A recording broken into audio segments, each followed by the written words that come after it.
SP হারুনের তাসের রাজত্ব কায়েম করেছিল। গাড়ি দেখলেই মানুষ ভয় পাইতো, বিশেষ করে হায়ার যে গাড়িগুলাই ছিল পিছনে আল্লাহ স্টিকার লাগাল থাকতো, এই গাড়িগুলো কালো গাছের গাড়ি দেখলে মানুষ ভয় পাইতো যে না জানি আমাকে ধরে। বিরোধী মনের বিরোধী করোনার যে সমস্ত নেতাকর্মীরা রয়েছে তারা প্রচণ্ড আতঙ্কে থাকতো।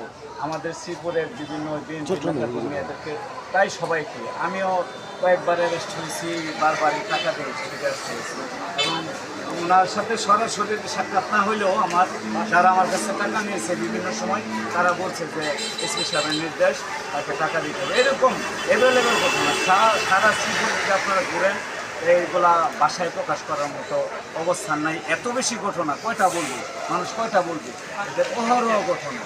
এটা কি বলবো যে একেবারে মানে কি বলবো, ব্রিটিশরা ওই দেশে এরকম ব্রিটিশের যে সাম্রাজ্য ছিল প্রায় 200 বছরের ইতিহাস, বাংলাদেশকে এই দেশ ভারতের উপমহাদেশকে অপশাসন করছে, ওই অপশাসনকেও এই এসপি হারুনের কি বলে যে শাসন হার মানিয়েছে, অপশাসন হার মানিয়েছে। এটা আর বলার ভাষা রাখে না, এটা আপনি যাকে জিজ্ঞাসা করবেন সেই এটা। আর এতদিন ভয়ের মানুষ ছিল, এখন মানুষ বলে তার ব্যাপারে বিভিন্ন জায়গায় দেশের ক্ষমতার পালাবদলের কারণে হয়তো মানুষ বলে যে আমিও এখন সাহস পাচ্ছি, কিন্তু এটা এর আগে যদি আপনি বলতেন তাহলে বলতেই সাহস পেতেন। ধন্যবাদ।